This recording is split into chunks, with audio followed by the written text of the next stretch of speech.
بسم اللہ الرحمن الرحیم۔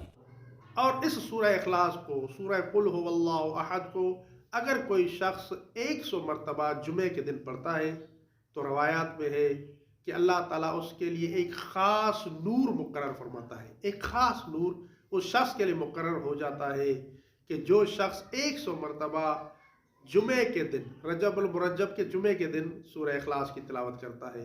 اور اس نور کا فائدہ کیا ہے؟ یہ نور قیامت میں اس انسان کے ساتھ ہوگا، اور یہ نور قیامت کے دن اس انسان کو جنت کی طرف لے کر جائے گا۔ دیکھیں، ایک مختصر سا سورہ ہے سورہ اخلاص۔ قل هو اللہ احد اللہ الصمد لم یلد ولم یولد ولم یکن لہ کفوا احد۔ مختصر سا سورہ ہے، اور اس کا اجر و ثواب کتنا ہے؟ بہت عظیم اجر و ثواب، بہت بڑا اجر و ثواب۔ اس لیے عزیز دوستو، اس مبارک مہینے میں کہ جو اللہ تعالیٰ نے ہمیں نصیب کیا ہے، اس سورہ کو کثرت کے ساتھ پڑھیں۔